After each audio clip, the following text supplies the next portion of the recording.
Assalamualaikum warahmatullahi wabarakatuh. Perkenalkan, saya Adio Febrianto dari kelas B reguler A.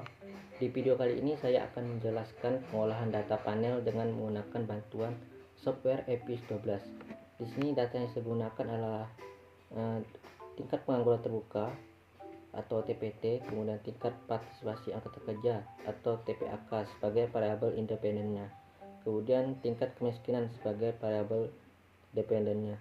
Dengan data time series yang saya gunakan yaitu dari tahun 2018 sampai 2022, dan data prosesnya adalah 10 kabupaten atau kota di Kalimantan Barat, meliputi Pontianak, kemudian Singkawang, Sintang, Sekadau, Sanggau, Sambas, Mempawah, Kuburaya, Ketapang, serta Bengkayang.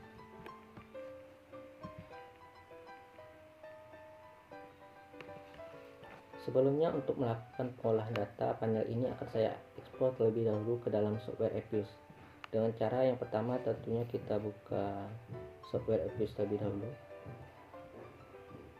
Kemudian di bagian pojok atas klik file, klik open, kemudian cari data panel yang akan digunakan.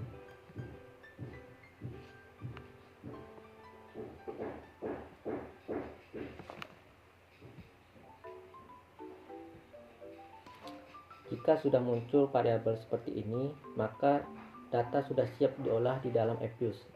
Sebelumnya di sini saya akan menjelaskan pengolahan data saya meliputi yang pertama, analisis statistik deskriptif yang digunakan untuk memberikan gambaran atau deskripsi dari masing-masing variabel penelitian.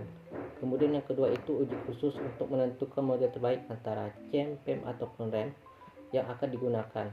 Uji ini meliputi uji Chow, uji Houseman ataupun uji M jika diperlukan. Setelah itu melakukan uji asumsi klasik dan dilakukan uji hipotesis. Oke, yang pertama yaitu analisis statistik deskriptif dengan cara sebagai berikut. Pilih variabel dari data yang digunakan, yaitu kemiskinan, tingkat pengangguran terbuka atau TPT, dan tingkat partisipasi angkatan kerja. Selanjutnya itu pilih quick. Di bagian grup statistik, pilih deskriptif statistik dan pilih common sample.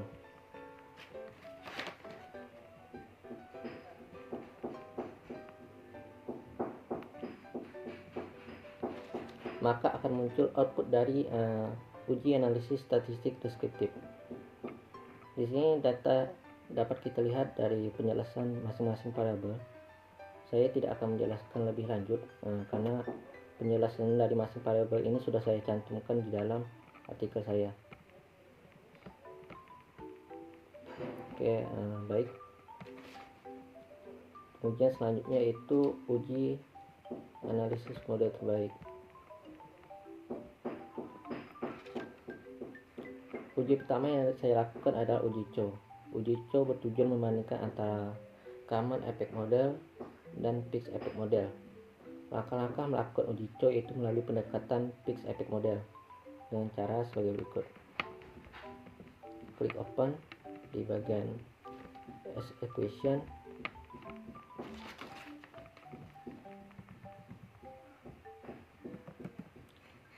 Panel optionnya kita pilih fix, sehingga akan muncul variabel output dari Fixed Effect Model. Untuk mengetahui hasil dari uji Chow, maka klik view.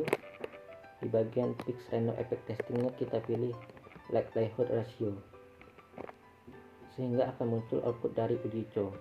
Di sini dapat kita lihat bahwa nilai cross section F probabilitasnya itu sebesar 0,000, yang dimana artinya lebih kecil dari 0,05. Dengan ketentuan yang sudah saya jelaskan sebelumnya di dalam artikel, maka model yang terpilih dari uji Chow ini adalah Fixed Effect Model.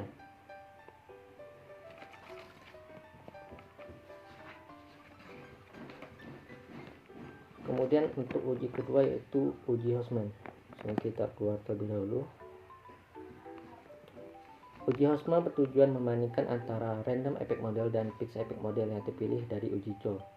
Langkah-langkah melakukan uji Houseman yaitu melalui pendekatan Random Effect Model dengan cara sebagai berikut. Klik open. kemudian pilih as equation, dan di bagian data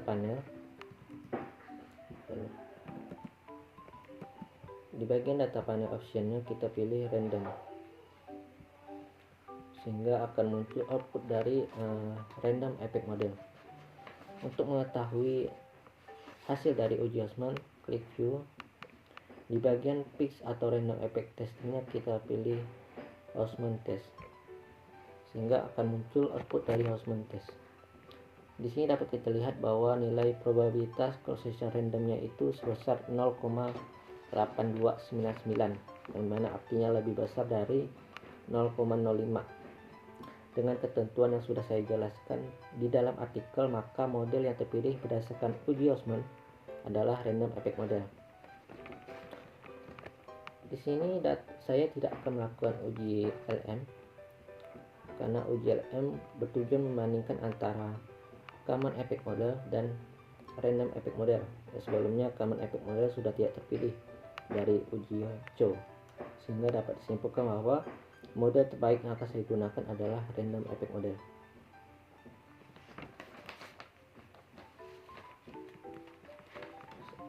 Setelah didapatkan model terbaik, maka langkah selanjutnya yaitu uji asumsi klasik. Berdasarkan model yang terpilih yaitu random effect model, seharusnya tidak perlu melakukan uji asumsi klasik, karena telah diasumsikan bahwa pendekatan GRS yang digunakan oleh random effect model ini telah dapat mengatasi heterogeneisitas dan autokorelasi. Namun di video kali ini saya tetap melakukan uji asumsi klasik, yaitu yang lainnya yaitu meliputi uji multiko dan uji normalitas. Yang pertama yaitu uji multiko linearitas, yang bertujuan untuk menguji apakah dalam model regresi ditemukan adanya korelasi antar variabel bebas.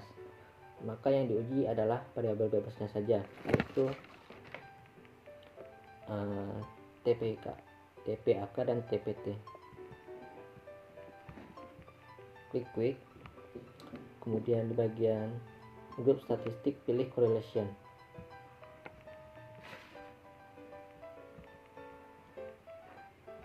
Sehingga akan muncul output dari uji multiko. Di sini dapat kita lihat bahwa data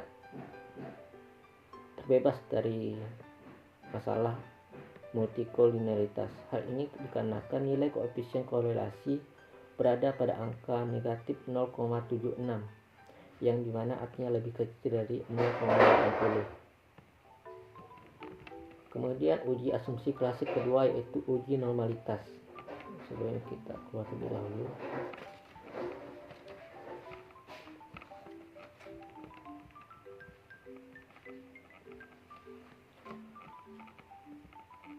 uji normalitas bertujuan melihat apakah data yang digunakan pada model penelitian terpilih yaitu random effect model telah berdistribusi dengan normal atau tidak. Langkah-langkah melakukan uji normalitas yaitu yang pertama tentunya melakukan pendekatan model terpilih dulu, yaitu random effect model.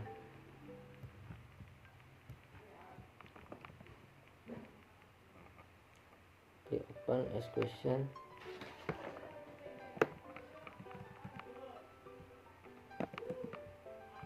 Panel option pilih random.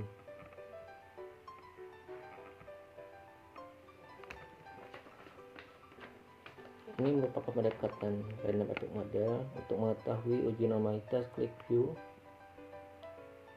Di bagian residual diagnostik pilih normality test, sehingga akan muncul output dari uji normalitas. Di sini dapat kita lihat bahwa nilai probabilitas Quiberannya itu sebesar 0,02, yang mana artinya lebih kecil dari 0,05. Maka data ini dapat kita simpulkan bahwa tidak dapat berdiskusi dengan normal, sehingga perlu diperbaiki agar mendapatkan model regresi yang terbaik. Salah satunya adalah dengan transformasi data variable dependent menggunakan logaritma. Langkah-langkahnya yang pertama kita keluar terlebih dahulu. Kemudian di bagian generate masukkan log underscore variabel dependen yang digunakan yaitu kemiskinan.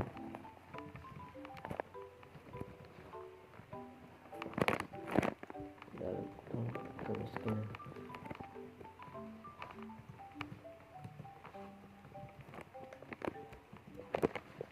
Klik OK.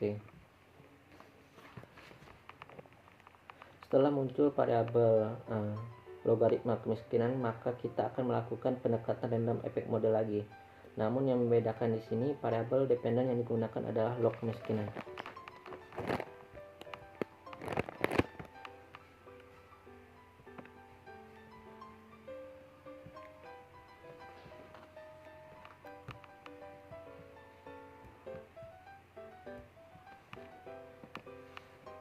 Klik open.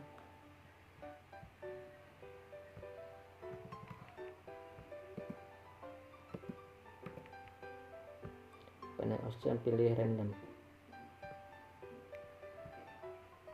sehingga akan muncul output dari random effect model yang telah dilakukan transformasi data variabel dependennya menggunakan logaritma. Untuk mengetahui normalitasnya, klik view. Di bagian residual diagnostik pilih normality test, sehingga probabilitasnya sudah lebih besar dari 0,05, sehingga data tersebut dapat dikatakan sudah berdistribusi dengan normal. Oke, kita keluar. Nah, berdasarkan uji asumsi klasik yang telah digunakan, dapat diketahui bahwa data dalam penelitian sudah terdistribusi dengan normal dengan transformasi data, tidak terdapat masalah multikolinialitas, dan sudah diasumsikan terbebas dari autokorelasi maupun heterogeneisitas. Maka data ini dapat memenuhi syarat untuk melakukan interpretasi model untuk menguji adanya pengaruh variabel dependen terhadap variabel dependen serta dilakukan uji hipotesis.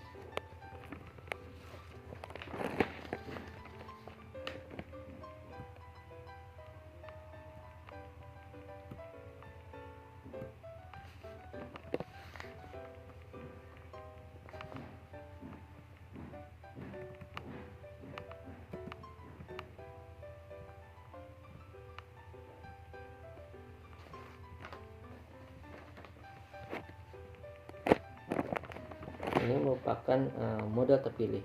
Untuk interpretasi model dan pembahasan hipotesisnya mungkin tidak saya jelaskan di video ini karena sudah dicantumkan secara lengkap dan detail di dalam artikel saya. Namun jika kita ingin mengetahui besarnya pengaruh variabel independen dalam mempengaruhi variabel dependen, dapat dilihat berdasarkan besarnya nilai koefisien variabel, yaitu yang ini.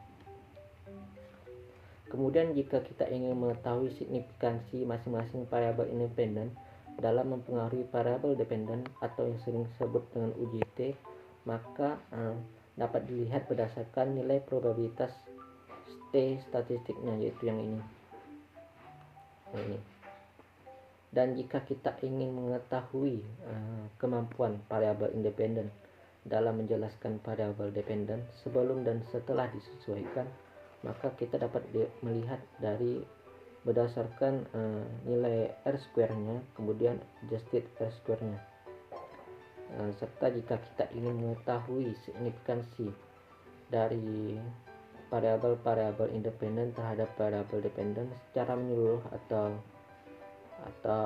secara bersama-sama, dapat dilihat berdasarkan nilai probabilitas F statistiknya, yang ini. Mungkin hanya itu saja yang dapat saya sampaikan di dalam video ini. Kurang lebihnya mohon maaf. Sekian, terima kasih.